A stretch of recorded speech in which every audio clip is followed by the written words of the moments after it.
तो काम तो रोकने वाला और सबसे ज़्यादा परेशान अगर मैं किसी से इस विधानसभा में तो मुकेश सूर्यान जी से ही परेशान। विधानसभा का अगर शौक है तो चुनाव लड़के सामने आइए, उसके बाद बात करेंगे। अभी आप विधायक बनने की कोशिश ना करेंगी तो हमारी सबसे पहला दबाव यही रहेगा कि ये जो लेंटर घोटाला होता है ये ना हो।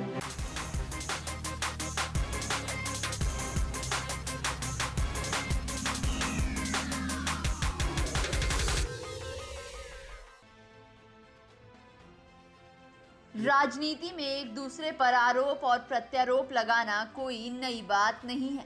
हर नेता खुद को सही और दूसरों को गलत बताता है, खुद को जनता का दोस्त और दूसरों को जनता का दुश्मन।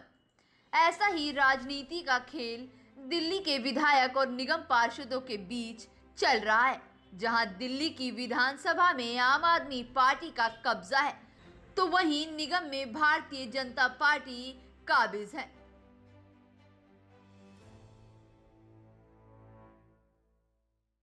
ये निश्चित तौर पे श्री अरविंद केजरीवाल जी की नीतियां जिन्होंने दिल्ली में विकास किया उसकी जीत है और लोग इनसे अब एमसीडी में भाजपा से त्रस्त हैं। जिस तरीके से चारों ओर गंदगी फैली हुई है, दिल्ली कूड़े का ढेर बन गया है। वर्ल्ड क्लास सिटी जो दिल्ली होना चाहिए, वर्ल्ड जो स्वच्छता सर्वेक्षण में तो उसमें हम लोग लास्ट में आते हैं। दिल्ली आप घुसो तीनों कोने से तीन आपको कूड़े के पहाड़ मिलेंगे। जो एंट्री पॉइंट्स है हमारी, तीनों कूड़े के पहाड़ मिलेंगे आप। कब भी जल बोर्ड डिपार्टमेंट कोई काम नहीं कर रहा है।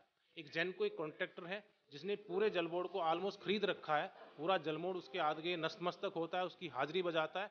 तो ऐसा डिपार्टमेंट होना ना होना, और जिसके दिल्ली के मुख्यमंत्री खुद चेयरमैन हो, तो उस डिपार्टमेंट में मुझे शर्म आती है। लेकिन अब ये काम रोक देते हैं तो काम तो रोकने वाला और सबसे ज्यादा परेशान अगर मैं किसी से इस विधानसभा में तो मुकेश सूर्यान जी से ही परेशान हूँ। काम करना नहीं चाहते, हर जगह काम रोड़ा अटकाना है, बहुत जल्दबाजी उनको है। मैं उनको यही कहता हूँ, आपका एमसीडी का दायरा, आप अपना एमसीडी संभालिए। विधानसभा का अगर शौक है तो चुनाव लड़के सामने आइए, उसके बाद बात करेंगे। अभी आप विधायक बनने की कोशिश ना करें तो बेहतर हो। करते हैं, हम काम की राजनीति करते हैं। और मैं पहला एक ऐसा पार्षद हूँ जो हर काम को मैं कभी जनता को ये नहीं बोलता कि ये मेरा काम नहीं है। मैं चुना हुआ जनप्रतिनिधि हूँ। सांसद भी उसी मशीन से वोट चुनकर आता है, पार्षद भी उसी मशीन से चुनकर आता है, और विधायक भी उसी मशीन चुनकर आता है। तो चुने हुए प्रतिनिधि के अधिकार समान होते हैं। तो मेरे क्षेत्र में अगर किसी व्यक्ति को कोई भी परेशानी आती है, चाहे पानी से लेकर आए, सीवर के लेकर के, मैं हमेशा उनकी आवाज उठाता रहूंगा और उठाता रहा हूँ और उनके साथ खड़ा रहूंगा। जब लॉकडाउन के समय में जब लोगों को बहुत ज़्यादा दिक्कत थी, लोगों को पानी नहीं था, मैंने एम ब्लॉक में पानी की लाइन खुदवानी चाहिए तो उसमें पार्षद जी ने रोक लगा दी। तो समय समय पे रोड़ा तो मेरे काम पे रोड़ा तो अटकाते ही हैं और ये काम मेरे घर का नहीं हो रहा। मैं इनको बार बार यही समझाता हूँ कि देखिए, आपकी और हमारी राजनीतिक विचारधारा अलग हो सकती है, लेकिन जहाँ जनता की समस्या की बात है तो वहाँ हमको एक दूसरे का सहयोग करना चाहिए। पर अब मुझे बड़ा खेद है कि वो मुझे सपोर्ट नहीं मिल पाता। जैसे आई ब्लॉक में मेरा सीवर का काम मैंने शुरू करा, वहाँ इन्होंने रोक दिया। तो कई जगह ऐसे जो समस्याएं आती हैं। समस्या मानसिकता की है, ये समस्या दिमाग से है, ये समस्या राजनीतिक समस्या है। जनता तो चाहती है काम हो, हम भी चाहते हैं काम हो, और हमने विधायक साहब को बोला कि आप जितना विकास करना चाहते हैं कर दीजिए।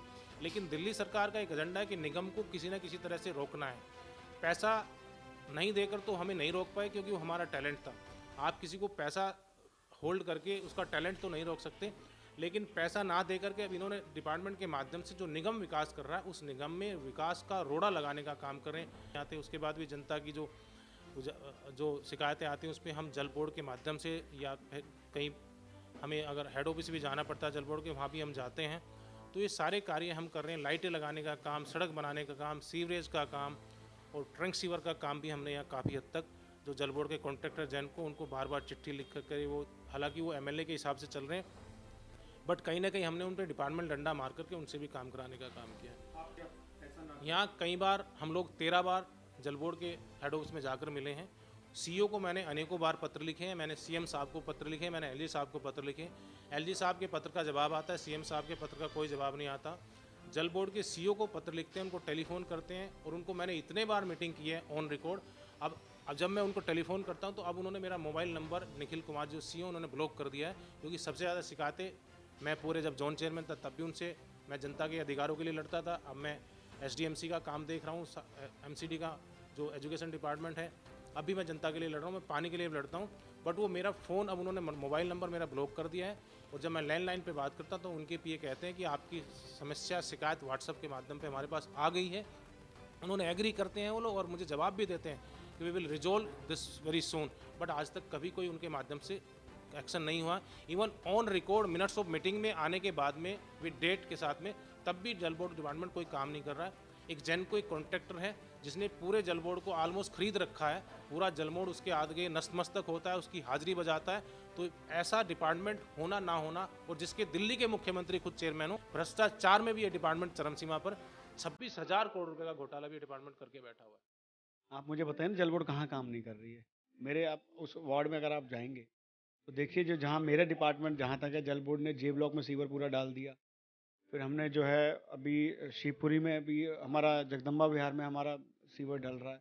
हमारे यहाँ अनऑथराइज्ड कॉलोनी है और हमारे यहाँ सीवर लाइन नहीं था, और सीवर लाइन कोई भी लेमैन नहीं कर सकता, इसके लिए बड़ी टेक्निकलिटी चाहिए और बड़ा लेवलिंग देखना पड़ता है। तो वो काम चल रहा है।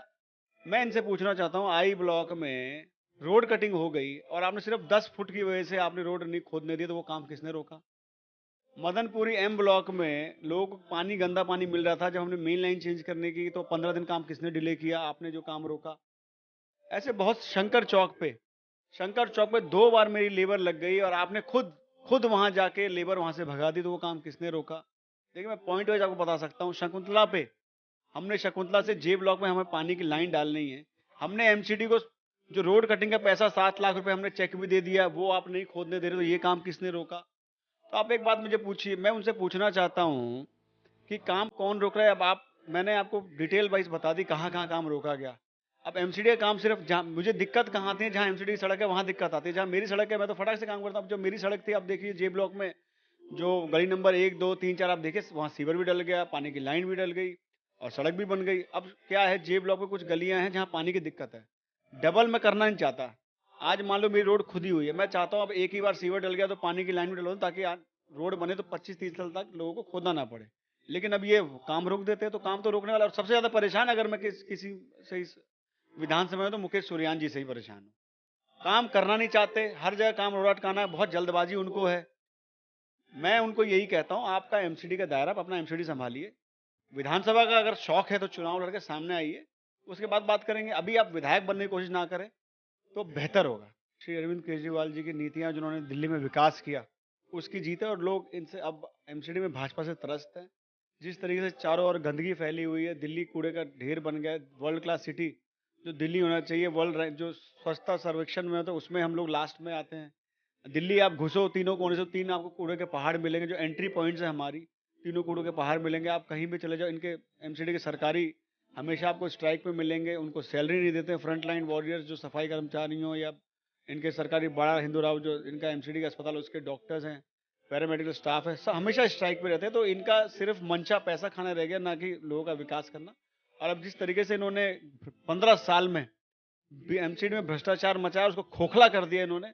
दिल्ली की जनता अब तैयार हो, आने वाले समय में एक भ्रष्टाचार फ्री सरकार लेके आएगी, और अरविंद जी के नेतृत्व में उनको पता है कि अब अगला काम सिर्फ और सिर्फ दिल्ली की सफाई रहेगी, और वो लोग इनकी सफाई करके दिल्ली की सफाई करवाएंगे। ये देखिए, ये केजरीवाल साहब की घबराहट थी। 2 पूर्व विधायक को चुनाव में उतार दिया उन्होंने निगम पार्षद बनाने के लिए। आप समझिए वो कितने बौखलाए हुए थे। पहले से 4 सीटें उनके पास थी, हमारे पास सिर्फ हमारी शालीमार बाग थी, उसमें भी हम बहुत ज़्यादा मार्जिन से नहीं हारे। और हार जीत कोई वो नहीं है, लेकिन हम जनता को, हम अपनी कमियां भी ढूंढ रहे हैं, हम उसके आंतरिक अपना वो भी देख रहे हैं कि हमें, हमसे कहाँ कोई भूल हुई है, हम जनता के उसमें क्यों नहीं खरा उतर पाए। लेकिन केजरीवाल साहब को 2 पूर्व विधायक को चुनाव में उतारना पड़ा, ताकि उनकी सीट निकल जाए, रोहिणी वो जीत जाए, या दूसरी जो सीट थी उनकी वो जीत जाए। तो ये तो देखिए कितनी घबराहट सरकार के मन में थी। 2022 हम जीतेंगे, लगातार निगम में फिर आएंगे, एक बार चौथी बार फिर हम भाजपा का निगम में परचम लहराएंगे, और दिल्ली के जो विकास में जो भारतीय जनता पार्टी के द्वारा निगम में जो कार्य हो रहे हैं उनको आगे बढ़ाएंगे। खाना, फिर आम लोगों को परेशान करना। हमारे यहाँ जो बेचारे जो गरीब लोग, रेड़ी पटरी लगाते हैं, उनसे लोग पैसे उगाही करते हैं। कोई मकान बनाता है, उससे लेंटर में उगाही करते हैं। तो परेशानी तो आम लोगों को है ही इनसे। हम तो चाहते हैं कि इनका भ्रष्टाचार खत्म हो। जिस तरीके से ये भ्रष्टाचार कर रहे हैं, और आज इन्होंने लोगों का जीना दूभर कर दिया। आज एमसीडी का नाम आते ही लोगों के दिमाग में भ्रष्टाचार। देखिए, निश्चित तौर पे ये मैं दावे के साथ कहता हूँ कि सबसे बड़ा घोटाला आज के डेट में कोई है तो लेंटर घोटाला है, और ये लेंटर घोटाला रुकना चाहिए। और निश्चित तौर पे हमारी सरकार आएगी तो हमारी सबसे पहला दबाव यही रहेगा कि ये जो लेंटर घोटाला होता है ये ना हो। और लोगों को सबसे बड़ी चीज़ है कि कानून हम हल्का करेंगे। जो लोगों को नक्शा वगैरह पास कराना होता है, या जो उसमें जो ये जो एमसी वाले लोग दिक्कत करते हैं, जिस वजह से लोग काम डिले होता है, वो हमारी कोशिश रहेगी हम उसको ईज़ी बनाएँ और लोग लीगल तरीके से मकान बनाएँ, तो उसमें हम लोग उनकी मदद भी करेंगे और ये जो लेंटर घोटाला होता है इसको ख़त्म करेंगे। देखिए, हम लोग सत्ता में हैं और ये जो भ्रष्टाचार की बात करें, इनके पास कोई एजेंडा नहीं होता, बट इन्होंने एक फिल्म बनाने वाले कुछ लोग रखे हुए हैं जिनको इन्होंने एक टारगेट दिया है कि अब निगम में जो दिल्ली सरकार, निगम में जो भारतीय जनता पार्टी है, उसको लगातार बिना मुद्दे के, बिना किसी बात के रोज़ डेली न डेली किसी न किसी चीज़ को बार बार झूठ बोलना है। और एक साल पहले आपने झूठ बोलना शुरू कर दिया ताकि जनता को ये लगे कहीं ना कहीं आम आदमी पार्टी सच बोल रही है। ये कितने सच्चे लोग हैं, इनके पास कोई विकास का एजेंडा नहीं है, इनके पास कोई दिल्ली की जनता को लेकर एजेंडा नहीं। मैं कहना चाहता हूँ कि सफाई कर्मचारियों को पक्का करने में हमारी मदद करें ना, उनका पैसा दें, हम उनको पक्का करना चाहते हैं। हम टीचर को भर्ती करना चाहते हैं, हम जो हमारे डीबीसी कर्मचारी हैं उनको पक्का करना चाहते हैं। तो अरविंद केजरीवाल साहब हमारा 13,000 करोड़ रुपये अगर रिलीज कर दें तो हम दिल्ली को, वो तो लंदन बना नहीं पाए बट हम जरूर लंदन बनाएंगे। पहले वो लंदन बनाना चाहते थे, फिर वो पेरिस बनाना चाहते थे, फिर वो वेनिस में आ गए, अब वो सिंगापुर का मॉडल दिखा रहे हैं। 26 साल बाद की उन्होंने प्लानिंग दी है। आज एक बच्चा अगर जन्म लेता है तो क्या उसको दिल्ली में सर्वाइव करने के लिए 26 साल का इंतजार करना पड़ेगा? क्या उसको 26 साल वेट करना पड़ेगा? ये कैसी राजनीति कर रहे हैं? ये जनता को गुमराह करने के अलावा और कोई राजनीति कर रहे हैं। जनता को मिसगाइड करते हैं, उसको गुमराह करते हैं, झूठ बोलते हैं। लेकिन अब दिल्ली की जनता इनको जान चुकी है। ये 4 सीटों को ना देखें क्योंकि पहले से ही इनकी सीटें थी। वो हम सिर्फ एक सीट लूज करें, वो भी बहुत कम मार्जिन से। लेकिन आने वाले समय में जनता इनको बताएगी कि भ्रष्टाचार क्या होता है और झूठ बोलने का नतीजा।